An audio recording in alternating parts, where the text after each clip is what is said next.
There, welcome to the show. This is Eric. Enzilani Mulati. We are so excited for you to join us. Now, today we're going to be talking about something very special. Yeah, so today we're going to talk about identity. Who are you as a person and who are you as a couple?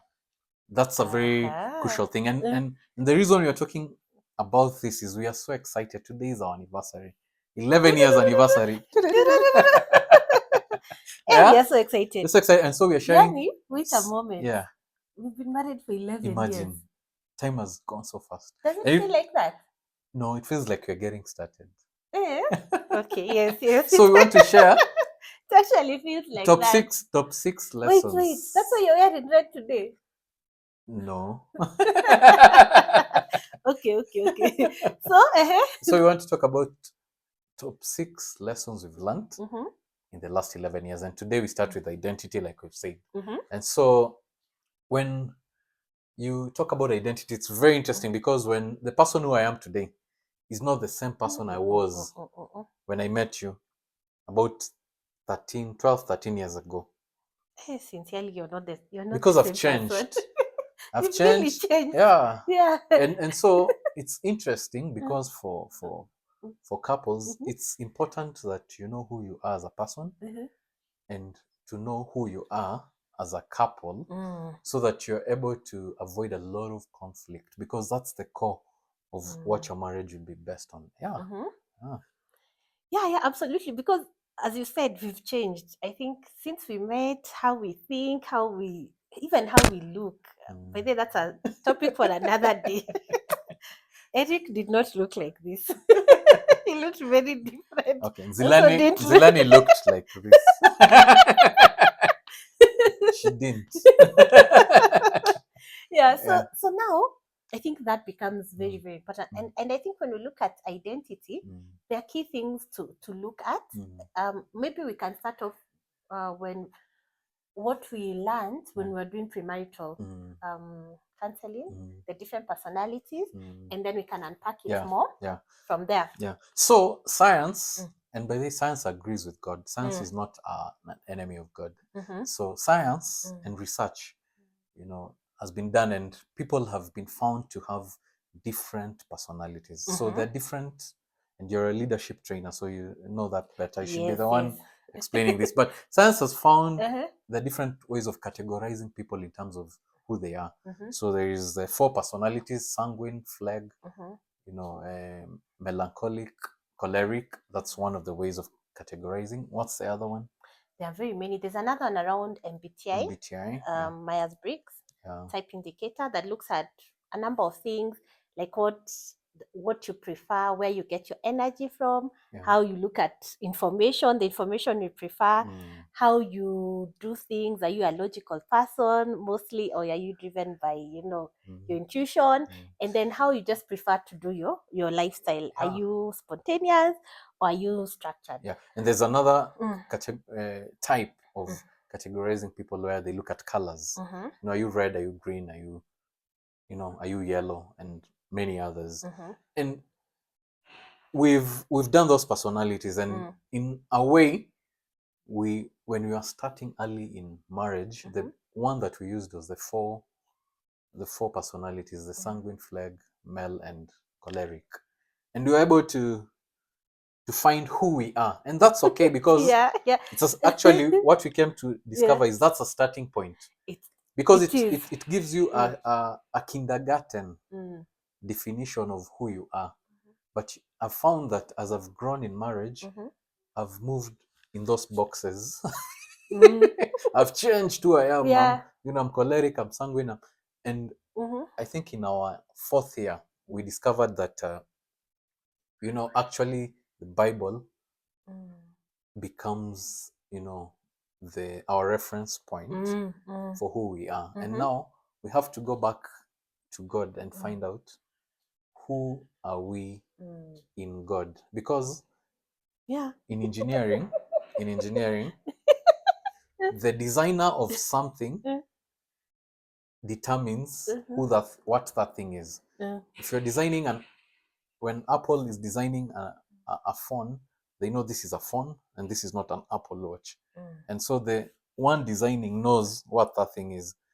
And so, yes, you can use the different personalities, types, but ultimately you have to go and find out, who am I in God? And so, what's the personality in God? Yeah, and you know, that's amazing, because now your personality in God journeys you into that place of love. And maybe just to take us a little bit back, so when we did our personalities, you're male, choleric, and me, I'm sanguine flag. Yeah. And what that means is that, you know, as a male, you know, he's very thoughtful, can be a perfectionist, you know, very result oriented. And then me, sanguine, happy-go-lucky, spontaneous, happy, flag. It means that times I just want to rest. And you're very loyal also. Yeah, and very loyal. So now, each personality has the good side, and it also has the dark side. And so right now, when now you're looking at the dark side, now that's a place now to grow in love, to be beaten up, like panel beating, so that the personality of Christ is seen and expressed through the marriage, you know. And so 1 Corinthians 13 becomes a very key, I would say, chapter where, you know, love is patient, love is kind, and all these many things about love, because the intent, one of the key intents of marriage is to showcase the goodness of God, is to showcase let me put it differently. How God relates with us. Marriage brings out the best and the worst in you. Yeah, it shows you how good you can be and how bad you can be. And so the reference has to be, what does God's word say? And God's word says that God is love. So ultimately, where we are in our 11th year, we've discovered that we need to be more loving to people, to each other. And the more we are, so we ask ourselves, what is love? And Bible tells us love is patient, love is kind, love is not self-seeking, you know, doesn't have record of wrong. Hey! And so we have that entire list. And when we honor that entire list, then we're operating in love. And so we have the personality of God. So science gives us the different personalities, but now we journey, that's kindergarten where you start from, and then now we go into the personality of God, which is personality of love.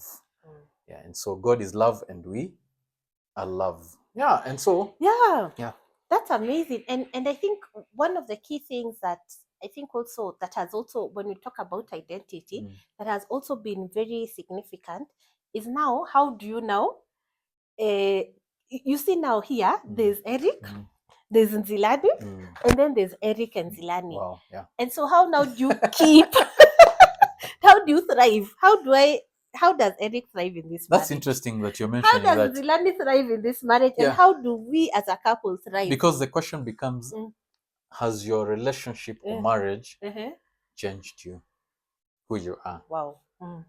Have you lost yourself in the relationship? Did you compromise so much that whoever Eric is no longer there? Actually, has one person become so dominant that the other person has diminished? Yeah, so issues of identity is very critical, and it's important, and we'll cover that in another recording. It's important to know who you are, what are your strengths, how has God designed you, what do you like, and maybe we'll share a practical, story and example of that, so that you're not lost, and so that the relationship actually is an enhancement of who you are. It complements you, and it becomes a collaborative process and not a destructive process. And so, like, for example, for me, I'm very strategic in my thinking. I'm very organized. Yes. I want a flow in how things should be done. She's laughing because it's a good thing and then it's a bad thing. It's good, yeah. Then it's bad. He remembers birthdays and anniversaries. And then I have a photographic memory, so I tend to remember things. I can have a creative side where I can, you know, document and remind her of many things. Yeah. So I've understood who I am. I like, you know, playing basketball.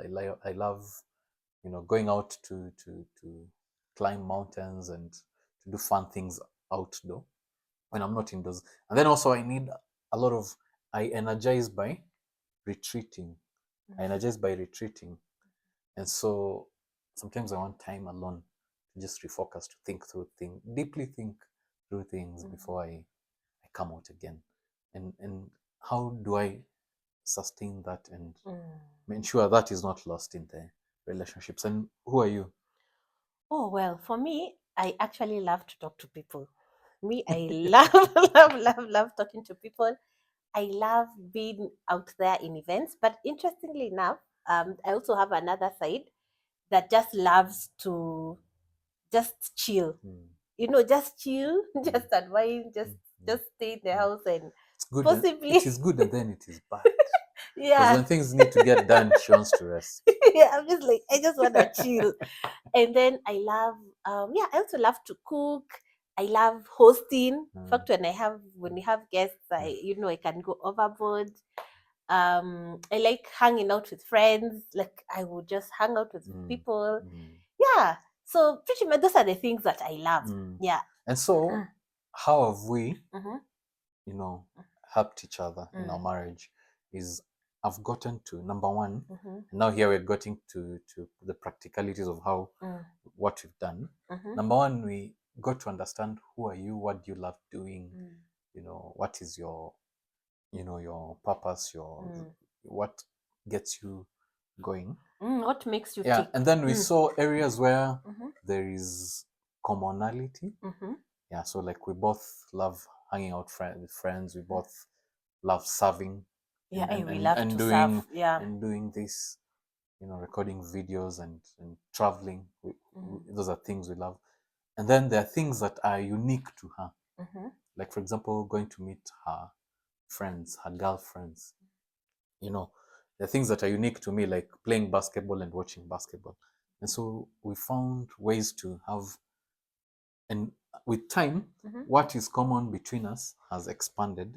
So it's like drawing two rings and they have a point of interception. The Venn diagram. The Venn diagrams. So when you get married, the common part, which is in the middle, should get wider and wider. And the things that are unique should be lesser and lesser. But there should be space for us to be Eric and Zilani, and there should be a place for Eric, and should be a place for Zilani, and it should be understood, and there should be constant iterations to be able to support each other. The things I used to like doing year one of marriage, and other things that I like doing right now. And so constant communication has helped us, you know, maintain our identity as individuals and as a married couple. Yeah. And also to add, I think also just being looking out for each other. So now that I know his personality, what he likes, what makes him tick, then I need to be intentional to make sure that he's like thriving in his space. So then I need to be more intentional, like to give him time out, you know, just time out by himself, because that's how he energizes. So sometimes I go hang out with my friends, you know, I'd even stay for long because I'm giving him time to energize. Then the other key thing is also to see how can I help my spouse to grow? How can I help him to thrive? Because, you know, there's this one saying that someone told us that when you stop growing, you start dying. So how can I support him to grow? Yeah. Both, you know, in his professional and personal life. So like now, maybe you know, just have those conversations. Maybe he needs to go back to school. I need to go back to school. So how do we support each other and be in each other's world? Yeah, and be in each other's world. He understands. Yeah, she's in leadership, development, and strategy. I understand that. I'm in engineering. She understands elements of that, and we're able to help each other. So identity is big.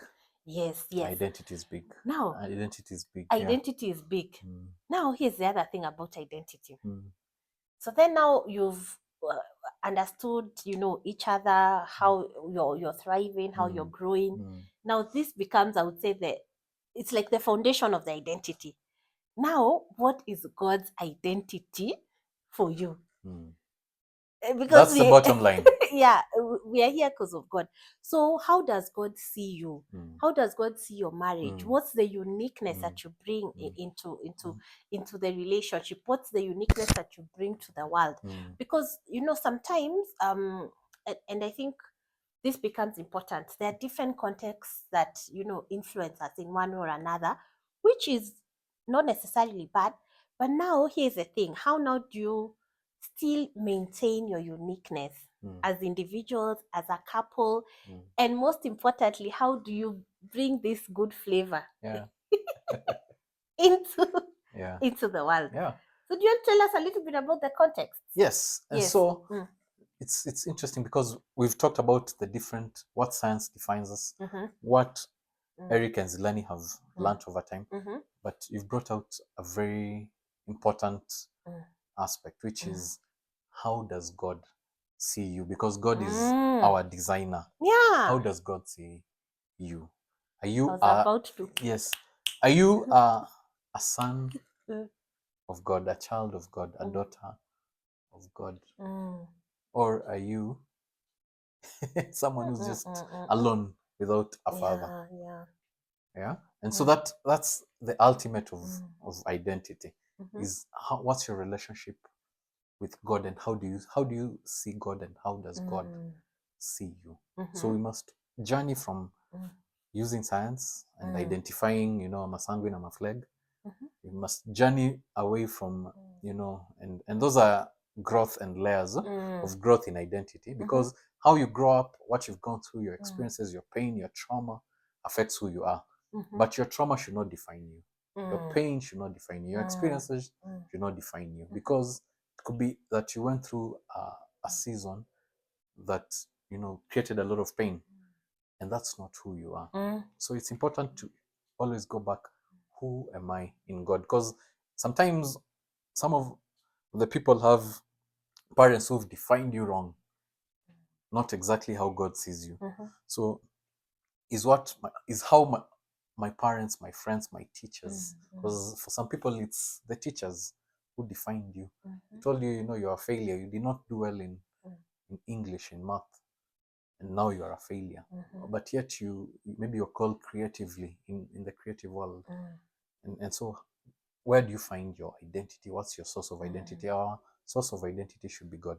And so my call to action for you watching would be, you need to take pen and paper, journey through and write, go start from science. Understand who are you? Are you a choleric, a phleg? If you're in a relationship, start there. Then discuss and see your strengths. But ultimately, you have to also take pen and paper and ask yourself, who am I in God? How does God see me? Which personality in the Bible represents who am I? Who I am? Am I a David? Am I a Samson? Am I a Joshua? Am I a Caleb? Based on your uniqueness. And then that will determine your purpose and how you function, which becomes, the next topics you're going to tackle as lessons learned. So I'm so excited. Me too. Yeah. And so in my 11th year of marriage, if I was to describe who I am, I would say I'm a child of God. Me too. God is my father. He loves me, provides for me, protects me. I've seen him do that and do that for us and for our children. And so what's your identity? Yeah. What's your identity?